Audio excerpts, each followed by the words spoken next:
Good morning student. मैं आपको कल बता रहा था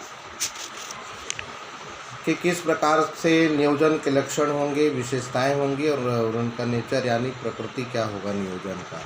आज हम देखेंगे नियोजन के जो मुख्य उद्देश्य हैं, किस लिए इनका नियोजन किया जाता है और इनके क्या उद्देश्य होते हैं।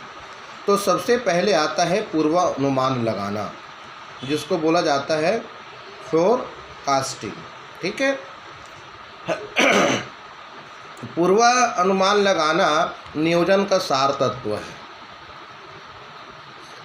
अर्थात बगैर पूर्वानुमान लगाए नियोजन अधूरा है। ठीक है, कहने का तात्पर्य यह है कि नियोजन का उद्देश्य भावी पूर्वानुमानों के आधार पर ही वर्तमान की योजना बनाना है। भाई नियोजन को तो हम तो जानते हैं कि गर्भगृह में छुपी हुई, भविष्य में जितनी भी छुपी हुई इन बातों को, सार तत्वों को निकालना।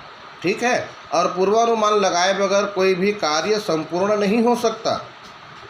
ये उद्देश्य है नियोजन के पहले, क्या? पूर्वानुमान लगाना। दूसरा है प्रबंध में मितव्ययिता। मितव्ययिता का अर्थ होता है कम खर्चीले, यानी अपव्यय पर रोक लगाना। अपव्यय पर रोक लगाना और मितव्ययिता प्रबंध में लाना। ठीक है ना, अपव्यय पर रोक लगाएंगे, कंट्रोल, मितव्ययिता लाना है। तीसरा उद्देश्य है जानकारी प्रदान करना।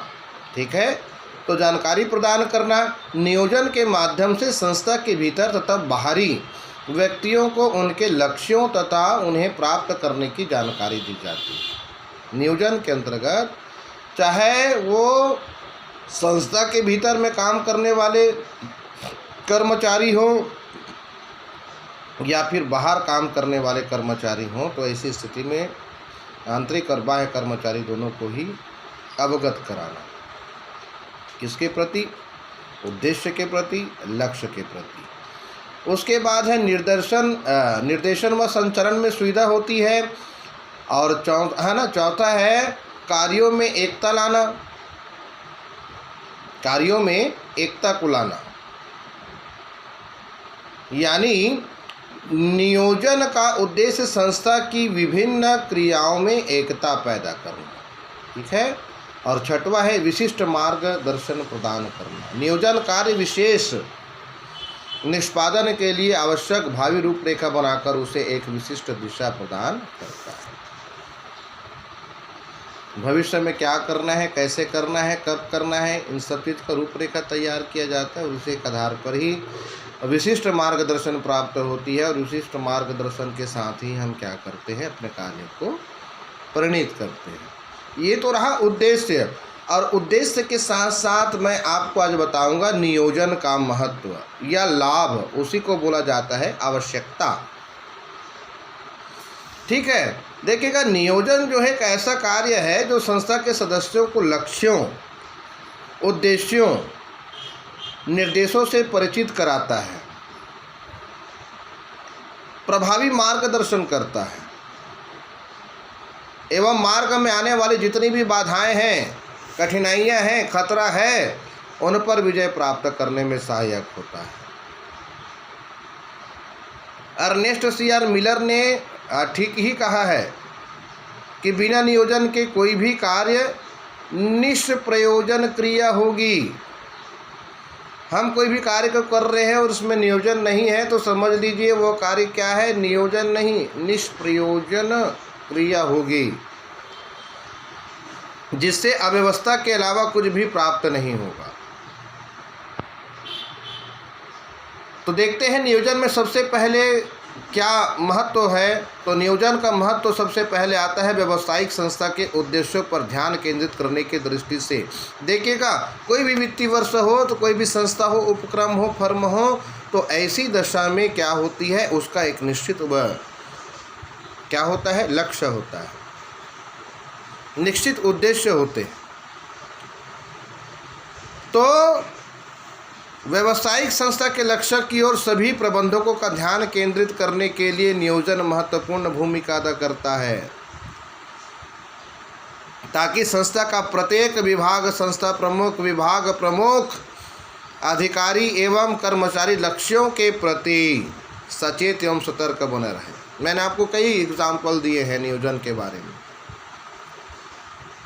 हमारे स्कूल में कोई भी कार्य केवल प्रिंसिपल मैडम नहीं कर पाएंगी, तो उसके लिए अलग अलग विभाग बना हुआ है। सभी प्रत्येक बच्चे एक ही विषय को नहीं पढ़ते, अलग अलग विषय पढ़ते हैं, अलग अलग विभाग बना हुआ है। फीस पटाने का अलग काउंटर है, परीक्षा लेने वाले अलग विभाग होते हैं, विषय को पढ़ाने वाले अलग विभाग होते हैं, प्रशासन संबंधी कार्य करने वाले अलग विभाग होते हैं, लेकिन उद्देश्य एक है भाई। उद्देश्य संस्था का, जैसे हमारे विद्यालय का संस्था का उद्देश्य एक है कि हम अच्छे से अच्छे, टॉप से टॉप परिणाम को दें। तो ठीक उसी प्रकार से व्यावसायिक संस्था के उद्देश्य पर ध्यान केंद्रित करने की दृष्टि से। दूसरा आता है निर्णयन हेतु मार्गदर्शन की दृष्टि से, जैसे कि नियोजन तथा निर्णयन अन्योन्याश्रित है, दोनों एक दूसरे से अलग नहीं किया जा सकता। नियोजन निर्णयन कार्य में मार्गदर्शन का कार्य करता है। नियोजन अगर हमारा सुदृढ़ है तो निश्चित रूप से हम निर्णय भी अच्छे से ले पाएंगे व्यावसायिक क्रियाओं। तीसरा चीज है नव प्रवर्तन तथा सृजनात्मक। नव प्रवर्तन क्या है? तो हेनरी फेयोल की दृष्टि से अगर देखते हैं, नियोजन भविष्य में झांकने का कार्य है, अतः यह नव प्रवर्तन या नवाचार शोध या अनुसंधान या सृजनात्मक को प्रोत्साहन देता है। नवाचार का अर्थ ही होता है सृजनात्मक कार्य, शोध का कार्य, नव प्रवर्तन का कार्य, नवाचार का कार्य, यानी अनुसंधान करने योग्य। भावी अनिश्चितताओं तथा परिवर्तनों को सामना करने की दृष्टि से नियोजन का महत्व इसलिए और बढ़ जाता है कि भविष्य में जो होने वाली अनिश्चितता है उससे बचने के लिए या परिवर्तन होने वाली जो भी प्रक्रिया है उसका सामना करने की दृष्टि से इसका महत्व और अधिक बढ़ जाता है। लागत पर नियंत्रण की दृष्टि से हम तो यही जानते हैं, कोई भी संस्था हो, प्रमुख हो, है ना, उपक्रम हो, फर्म हो, तो ऐसी स्थिति में क्या होता है, कम लागत पर अधिक उत्पादन। यही चाहते हैं ना भाई, सबके सब कम लागत हो और उत्पादन हमारा अधिक होता रहे। तो ऐसी दृष्टि से भी नियोजन महत्वपूर्ण हो जाता है लागत पर नियंत्रण की दृष्टि से। और एक आखिरी पॉइंट आपको बताता हूँ, प्रबंधकीय कार्यों में एकरूपता तथा सामंजस्य की दृष्टि से। तो प्रबंधकीय कार्य जो है, प्रशासनिक कार्य जो है ऊपर से नीचे की ओर चलता है, तो ऐसी दृष्टि से यहाँ पर समन्वय का भी, सामंजस्य और एकरूपता का कार्य करता है नियोजन।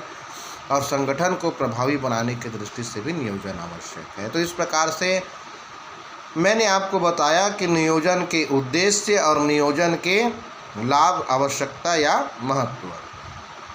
आशा करता हूँ, विश्वास करता हूँ आप बिल्कुल नोटेशन तैयार करते होंगे और टेस्ट भी लेंगे हम भी, ठीक है। तो आज के लिए बस इतना ही। Thank you.